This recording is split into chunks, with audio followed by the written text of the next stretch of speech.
நான் 4 பேர் நல்லது பண்றேனே, அதை பார்த்து 4 பேர் பண்ணட்டும். அது தெரியுது, தப்பு இல்லையே. Okay fine. யாரும் கெடுக்கலையே. ஸ்கூலுக்கு அப்புறம் அந்த காலேஜ், இப்போ அந்த வேலை செய்யறதுனால இப்போ மேலே கை வைக்கணும். ஸோ திடீர்னு ஒரு கால், அந்த ஒரு காலில் அமைஞ்ச ஒரு விஷயம் தான் பண்ணிட்டுருக்காங்க. ஸோ அது மோரோவர் அந்த படம் பார்த்துட்டு ப்ரிவியூலாம் பார்த்ததுக்கப்புறம் ஃபீல் ஹாப்பி. ஓகே, நல்லா தான் வந்திருக்கு. அப்புறம் ஆடியன்ஸாக அது வந்து ஒரு ப்ராப்பரான ஒரு லான்ச்சாக இருக்கும் போது எல்லாருமே நல்லா இருக்கு, நல்லா இருக்கு. எல்லாருக்குமே வந்து எக்ஸ்பெக்ட் பண்ணிகிட்டே இருப்பாங்க, என்ன ஆக போகுது அப்படின்னு சொல்லிட்டு. எதையுமே ப்ரிப்பேர் ஆகாமல், எதுவுமே எக்ஸ்பெக்ட் பண்ணாமல் போன ஒரு விஷயம் தான். அந்த நுங்கம்பாக்கத்தாண்ட நீங்கள் போஸ்ட்டில் வந்து அந்த வாட்ச்மேன், நீங்கள் நிறைய வீடியோவில் சொல்லியிருப்பீங்க, இந்த வாட்ச்மேன் வந்து தடுத்து வந்து அவரெல்லாம் கூட மாட்டார், அவர் ஒரு பெரிய ஆள், உன்னை எப்படி கூப்பிடுவார் அப்படின்னு சொல்லிட்டு வந்து ஒரு நிராகரிப்பு வந்து சொன்னாங்க இல்லையா?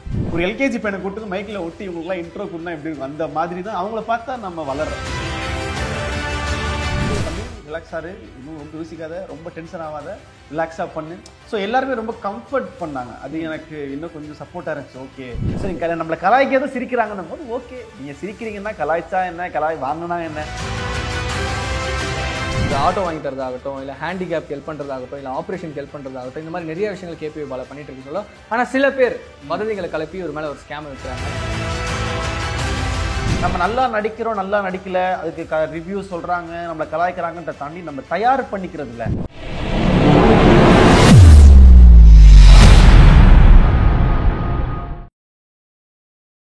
ஏரோப்ளேஸ் நேர்களுக்கு வணக்கம். நான் உங்கள் நண்பன் நெஞ்சில். இன்னைக்கு நம்ம கூட யாருக்கான்னு பார்த்தீங்கன்னா, இவர் ஒரு டெலிவிஷன் ஆங்கர், ஆக்டர், என்டர்டைனர்னு நிறைய விஷயங்கள் சொல்லிட்டே போகலாம். எஸ் விஜய் பப்பு நம்ம கூட இருக்காரு.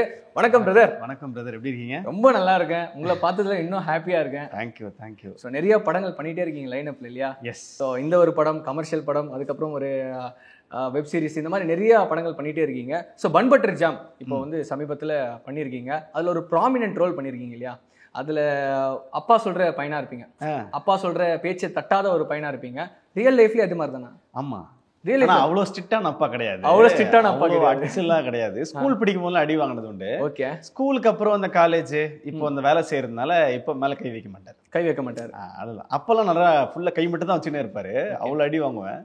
அதனால ரிசம்பிள்ஸ் அப்பாவோடைய ஸ்ட்ரிக்ட் இப்போதைக்கு அப்படி இல்லை. ஓகே. பன் பட்டர் ஜாம் வந்து எப்படி இது உள்ள வந்து இங்கே இந்த காஸ்டிங்குள்ள உள்ள வந்து பிகினிங்லேயே ஒரு பிளான் பண்ணது தான். ஸோ திடீர்னு ஒரு கால், அந்த ஒரு காலில் அமைஞ்ச ஒரு விஷயம் தான் பன் பட்டர் ஜாம். ஸோ டீமாக பேசும்போது சொல்லும் போது ஒரு மாதிரி கலர்ஃபுல்லாக, ஒரு ஜாலியாக ஜென்சிக்கு உண்டான ஒரு படம், ஒரு மாதிரி ஃபீல் குட்டாக இருக்கும்னு சொன்ன உடனே சரி ஓகே ட்ரை பண்ணலாமேன்னு சொல்லி ஒர்க் பண்ண ஆரம்பிச்சு ஒரு 1 இயர் ஆயிடுச்சு ஷூட் முடிச்சு. ஸோ ஷூட் முடிச்சதுக்கப்புறம் சரி இப்போ வரும் அப்போ வரும்னு பிளான் பண்ணிட்டே இருந்தோம்.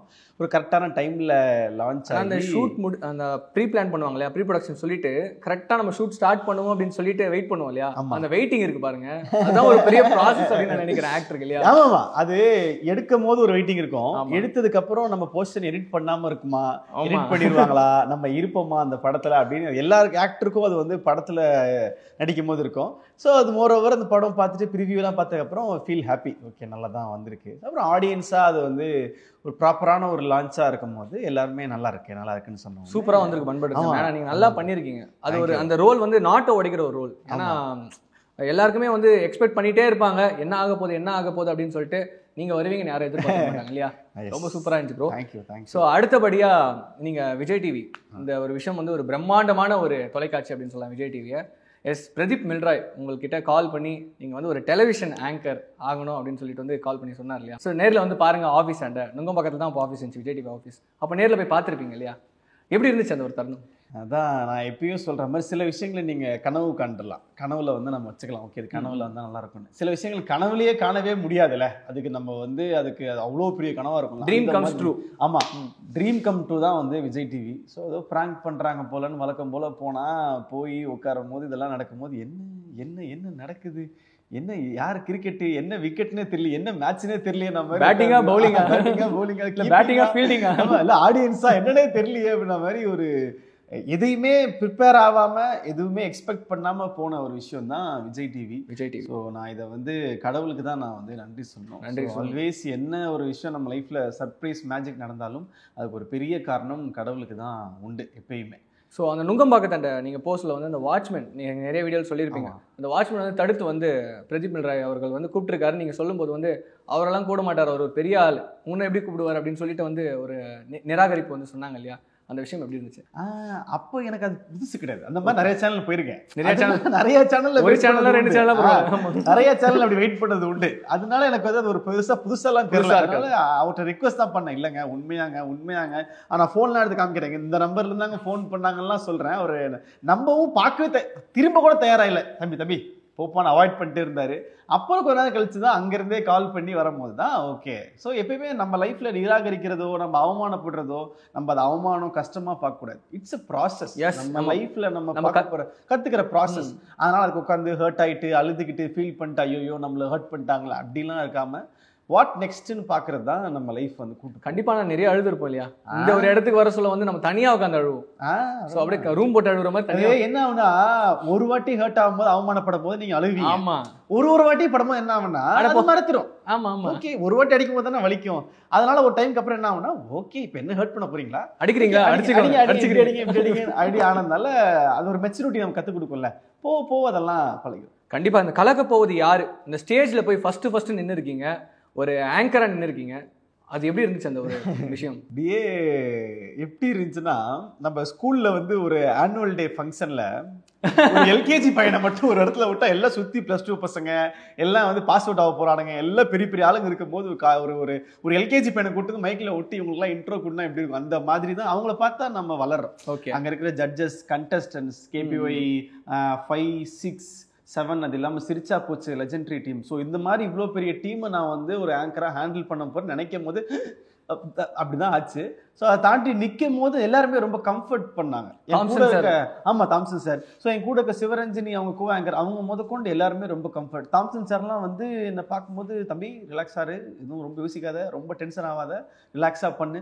ஸோ எல்லாருமே ரொம்ப கம்ஃபர்ட் பண்ணாங்க. அது எனக்கு இன்னும் கொஞ்சம் சப்போர்ட்டாக இருந்துச்சு. ஓகே ஏதோ ஒன்று பண்ணிடணும்னு சொல்லி நமக்கு அந்த என்ஜாய்மெண்ட் எக்ஸைட்மெண்ட்லாம் தாண்டி டென்ஷன் தான் இருந்துச்சு. ஐயோ அது எப்படா கொண்டு போக போகிறோன்ற ஒரு டென்ஷன் தான் இருந்துச்சு. சூப்பர். ஆனால் KPYல வந்து சப்போர்ட்டிவாக இருந்த ஒரு பர்சன் யார் சொல்லுவீங்க?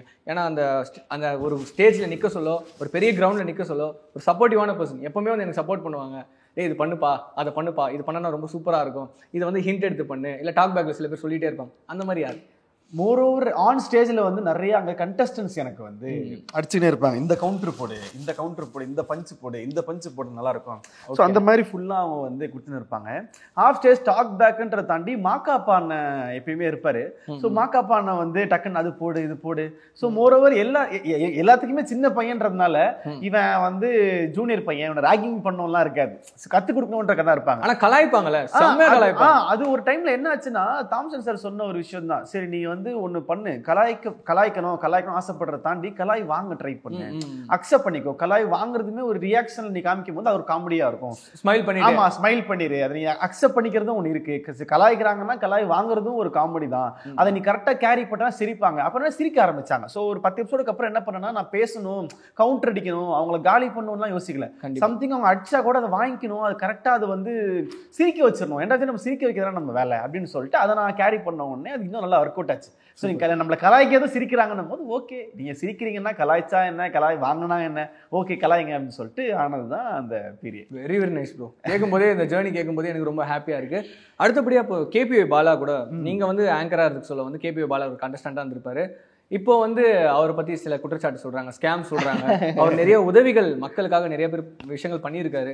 ஏன்னா ஆம்புலன்ஸ் வாங்கி தரதாகட்டும், இல்லை வந்து ஒரு ஆட்டோ வாங்கி தரதாகட்டும், இல்லை ஹேண்டிகேப் ஹெல்ப் பண்ணுறதாகட்டும், இல்லை ஆப்ரேஷன் ஹெல்ப் பண்ணுறதாகட்டும், இந்த மாதிரி நிறைய விஷயங்கள் KPY பாலா பண்ணிட்டு இருக்கு சொல்ல. ஆனால் சில பேர் வதந்திகளை கலப்பி ஒரு மேலே ஒரு ஸ்கேம் வைக்கிறாங்க. இதை நீங்கள் எப்படி பார்க்குறீங்க? நான் என்ன சொல்லுவேன்னா, பாலா வந்து தம்பி மாதிரி தான், அண்ணன் மாப்பிள்ள. அவனுடைய கிராஃப்ட் எனக்கு ரொம்ப பிடிக்கும். அவன் கரெக்டாக அவன் வந்து இப்போ வந்து ஹெல்ப் பண்ணுறாங்க இதெல்லாம் அதுக்கு முன்னாடி யோசிச்சு பாருங்களேன். ஒரு அவ்வளோ பெரிய ஒரு கூட்டத்தில் ஒரு சீசன் 5 பிளாஸ்டாக இருக்கும், சீசன் 6.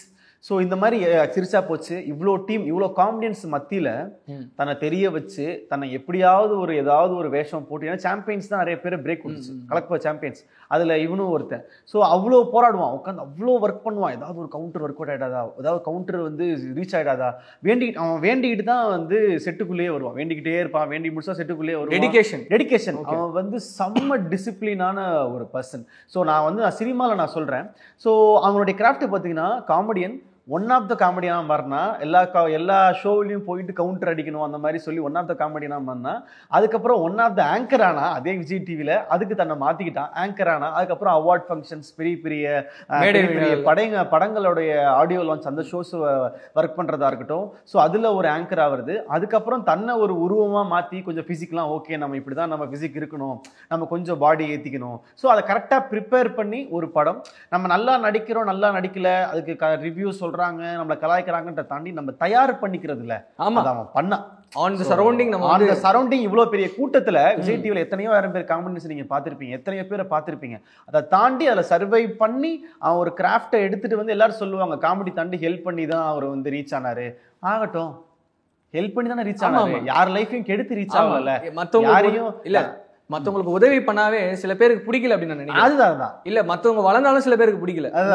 இந்த உலகமே அப்படிதான். ஏன்னா மத்தவங்க வளர்ந்தா வந்து அந்த வளர்ச்சி எடுக்கிறதுக்காக எப்படி வளரலாம், அவ்வளவு சீக்கிரம் எப்படி ஒரு படம் பண்ணிடலாம், ரிலீஸ் பண்ணிடலாம், அப்ப என்ன பண்ணலாம்? என்ன பொறுத்தவரைக்கும் குற்றச்சாட்டுன்ற தாண்டி நல்லது பண்றது விளம்பரம் பண்ற தப்பு இல்லையே. வாட் எவர் அவர் அந்த பாலா என்ன சொல்றான், நான் 4 பேர் நல்லது பண்றேன்னு அதை பார்த்து 4 பேர் பண்ணட்டும், அது தெரியுது தப்பு இல்லையே. ஓகே ஃபைன், யாரும் கெடுக்கலையே, யாரையும் ஏமாத்தியோ யாரையும் கஷ்டப்படுத்தியோ எதுவும் பண்ணல. ஸோ எண்ட் ஆஃப் தி டே என்னை பொறுத்த வரைக்கும் நம்ம லைஃப்பில் நம்ம சர்வை பண்ணும் போது இந்த நெகட்டிவ் பாசிட்டிவ் நம்மளை மேலே குற்றச்சாட்டுலாம் வரதான் செய்யும்.